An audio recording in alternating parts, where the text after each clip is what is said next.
Hello and welcome to the video. Today we are going to be staying at a welcome center. It's the Vermont Welcome Center on I-91. There is very few people here, but there are a few people that are staying over. And so I just got here. It is quite late, basically just some bad planning on my part. And so I ended up, leaving late, and I got here around 11:30. So I just walked around, checked it out. And so right now, honestly, I'm just going to set up and go to bed. And then in the morning, I'm going to go over the Welcome Center and then share kind of what happened. As far as I know, it should be fine, but we'll see.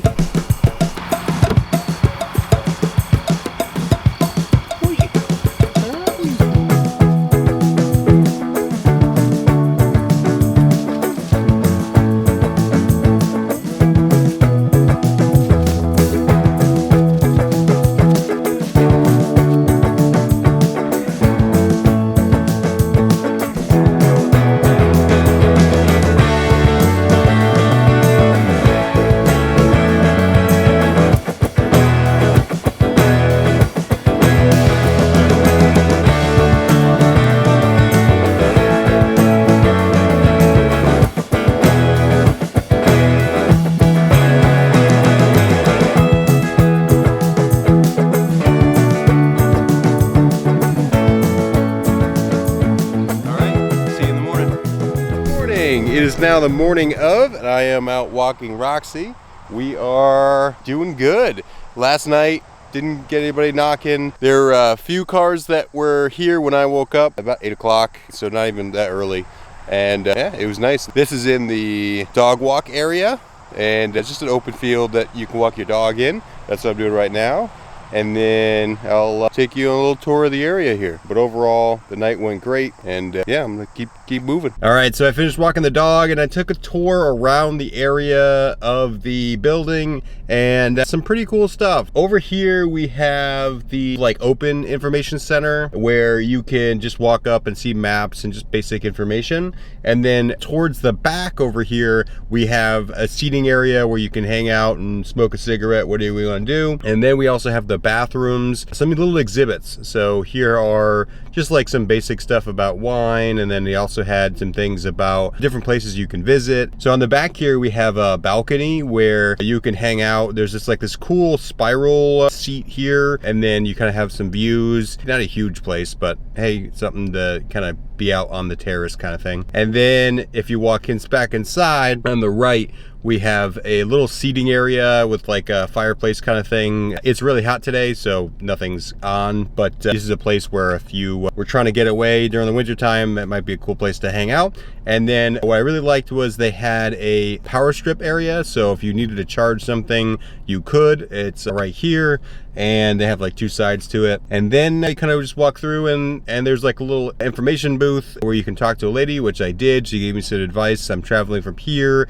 to a state park, and I asked what we can do in between those, and she gave me some pamphlets and some recommendations, so I'm definitely take a look at those. I also putting into ChatGTP, what can I do between here and here, and it gave me some stuff too. So I'm gonna kind of combine those things and see how that goes. Yeah, and then it's basically just a little more information booth with a couple maps where you can kind of plan out where you're going, where you are, that kind of thing. But overall, it was nice and cool in there. So it has AC if you need to kind of get out of the heat.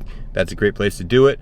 And just a nice quaint place if you need to get a snack and go to the bathroom. This place works really well. In the back, they have a little walking area. I think they call it a meadow something, and I'll put it up here. And you could walk around and kind of check out some different farming equipment.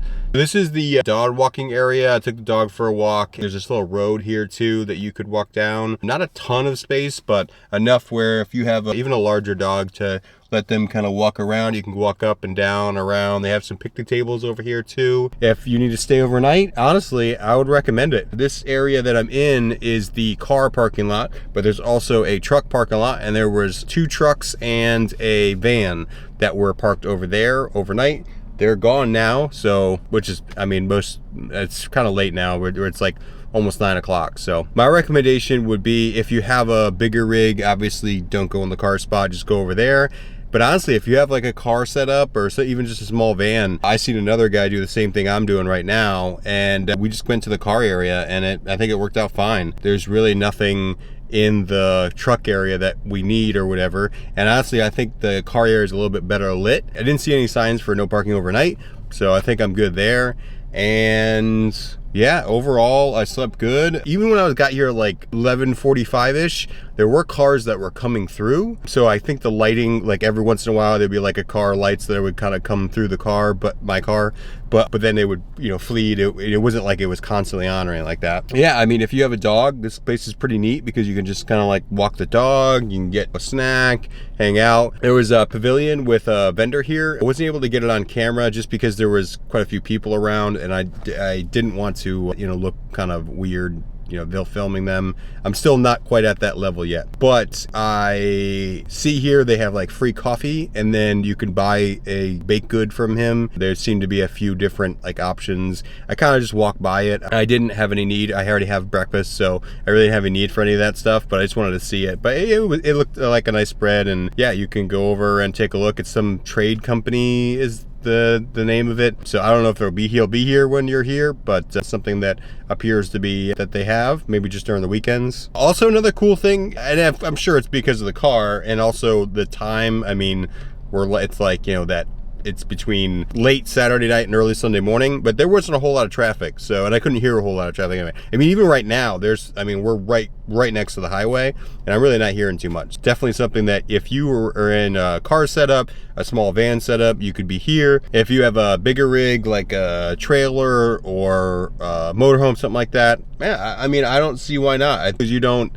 I think and what I read in the comments was, don't put your sliders out or like put out a tent or anything like that. Obviously that's like a no-no, but other than that, like there's no laws or rules or anything like that. There are signs for no idling, which I'm currently doing right now because of AC, because of the dog. One thing I will say that's nice for me, when I leave at night, I pack up quicker and I don't bring as much, and I am now on my way. It shortens the amount of time that it takes for me to get from point A to point B, simply because I slept overnight in a certain particular location. And the reason why I'm doing this is that I want to try to pick a dispersed camping spot for my first night after work, and then picking a state park after that, or a destination to go visit after that. And that way I kind of get the best of both worlds. It's 2 nights of kind of being out in the middle of nowhere, or try to anyway. And then also I get the most time out there because I have all day. I can't check in, I think, till 2 o'clock if I remember correctly. So I have pretty much the whole day to get from here, and it's only about 45 minutes away. It's fairly close. I'm not too far away. I mean, that's the other thing too, is that like, not only went an hour last night, I'm only gonna have to go 45 more minutes. But there is, the area of which I'm going to does have some things to do, so I'm gonna try to take advantage of that and see what I can do. Yeah. If you like this video, go ahead and hit that like button. If you think that you'll like this kind of content, go ahead and hit that subscribe button, and I will see you in the next one.